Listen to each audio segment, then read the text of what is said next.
So listen to everybody. Nobody believes in you.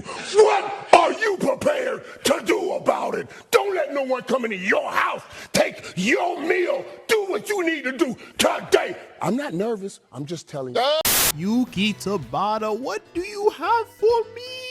What is good, y'all? Black Clover is back after 3 months of prep time. After 3 months of no chapters, the fandom was dead on life support. They were making jokes that Tabata had his contract terminated with his talents taken to the Chinese League of Jump Giga. Simply cooked, no other way to describe it. Now, the biggest question leading up to this chapter was, will Tabata perform when pressure is applied? And the answer is, I want this nigga hung by jumper cables. there's some good and there's some things that had me like Sabo.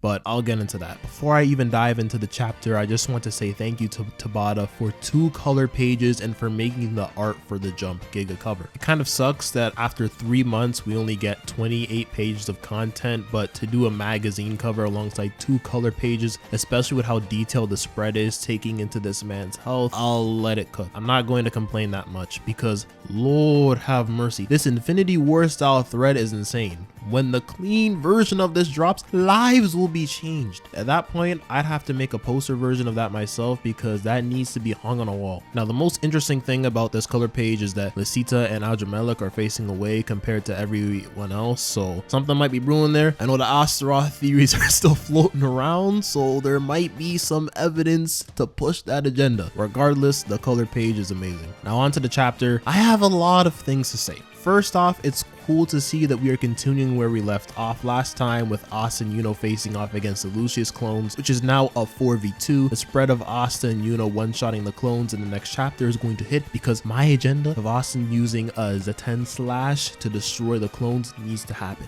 I need it. We also get some information of the current state of the battlefield. The cast has several dozen angels, 3 archangels being Morgan, Asir, and Morris, and 11 other Lucius clones to defeat, so 15 in total. 11 other Lucius clones conveniently being the number of Black Bulls left, so it's being set up that they will be the ones to take out the rest of the Lucius clones, which is what this entire chapter is all about. But before we get into the meathead section of the chapter, the section that is causing the most amount of discussion is this flashback here with Ichika explaining how this anti-magic sharing ability works. This moment was pretty funny though, with the Black Bulls being surprised Ichika was Yami's sister. They were like, what do you mean Yami's sister doesn't smell like sewer water and look like she hasn't groomed herself in 6 months? The Yami family PR is washed. But Ichika says that Asta shared his anti-magic with everyone, intertwining with their own magic properties so that they can use pseudo anti-magic. With Asta then coming up with this corny name for the technique, it was at this moment when I realized my goat was washed. Remove his tongue and never let Asta cook again. That was not cooking, that was not a bar. They need to get him off the stage. I was not impressed. But in all seriousness, after waiting 3 months for an explanation on how this anti-magic sharing ability works, I am pretty disappointed. This is really the first time in this series where an ability has been revealed and discourse surrounding the question, how does this even make sense, has gone on for this long. Like, most elements in regards to the power system are pretty straightforward in Black Clover, and the fandom seems to come to an agreement, and I think there's a pretty obvious reason why this hasn't happened. The explanation is shaky, simple as that. There shouldn't be so many different takes that people are promoting as fact, by the way, like on how this makes sense. Like, people are going, okay, no, my way of believing on how this anti-magic sharing ability works is the fact, and that's just the way it is, and I'm right. And there's like 500 different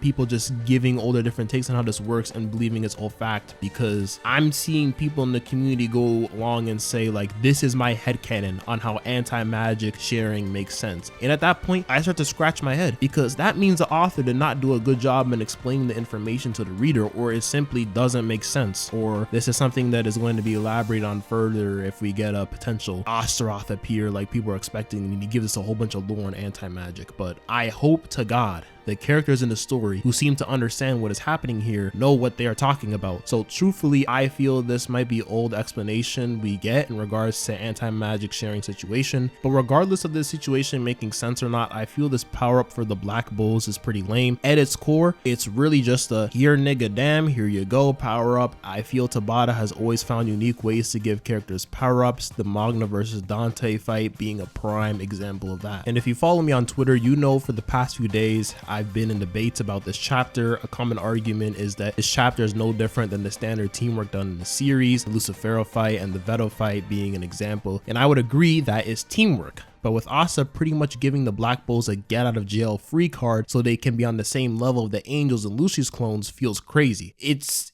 lazy in that sense. Like, that is not teamwork. When what Yuno's doing with Neverland and what Asa is doing with anti-magic are two different things. One is a domain expansion that is buffing his allies, and the other is giving everyone on their team roids. It's like if Maki from Jujutsu Kaisen was able to start using Gojo's Infinity through a binding vow. That's what this is. Like, at the same time, it's cool to see that these characters are getting shine in the final arc, but the way it's being done doesn't impress me in comparison to the quality of previous arcs. This chapter was kind of one where I just read and went, damn, I felt nothing. Especially being someone who loves Magna, this did not move me at all. No tingle in my bones, no meathead itch scratched, nothing. And after waiting 3 months, that's pretty disappointing. Because if this was just a weekly chapter, the aspect of it that bothers me wouldn't really be that much of a deal. But the fact that we have to wait 3 to 4 months now for every chapter, is like, how is this chapter supposed to time me over for 3 to 4 months? There's no meat and potatoes of this chapter. It's just a chapter of Black Bulls doing cool stuff. And for me personally, I don't even find any of this cool. So I really am getting nothing from this chapter. There's no interesting character writing to take away from this chapter either. And I know people might be annoyed with me saying that and try to debate me with it going, Black Clover has never been a dialogue heavy series. You can't read. Manga is a visual medium. All types of foolishness. When I don't enjoy a chapter compared to others, like I get thrown all types of allegations.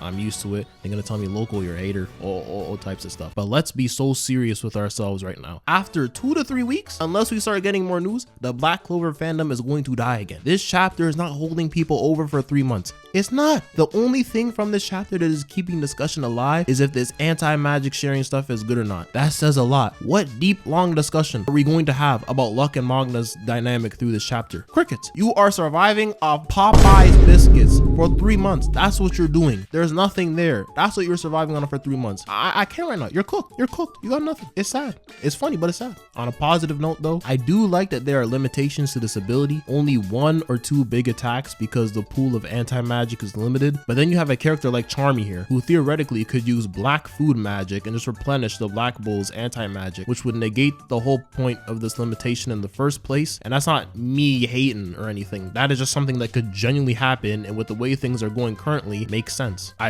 really just hope that when the next chapter drops, Tabata is back in prime condition. We get a large page count. We move along from this Black Bull's anti-magic foolishness, and we start diving into the potentially good content of this arc, being Asta and Yuno versus Lucius, Mario versus Morris, Yami, Ichika, and Noct versus Morgan, and Noel versus Asir, because that is what I am investing all my stocks into. Yes, it is nice that this chapter proved that Tabata isn't getting rushed, but if the next year I have to sit through the Black Bulls being up Lucius clones, I'm hiring Gojo to hit me with a hollow purple because I will not be there for that. So yeah, this Black Clover chapter, I don't know about this one. He's got to get back in the kitchen and come up with a new formula. Krabby Patties aren't hitting anymore, but let me know in the comments how you feel about this chapter. If you love this chapter, I'm happy for you. I wish I could call this chapter a 10 out of 10 peak fiction. I really do, but this is the timeline I live in. And if you wish to be in the timeline where I hit 5,000 subs before the year ends while enjoying anime content that keeps it real, consider subscribing so when I hit 10K, you can brag about being a day one. Just like Tabata, I gotta get back in the kitchen to cook. Peace, Merry Christmas.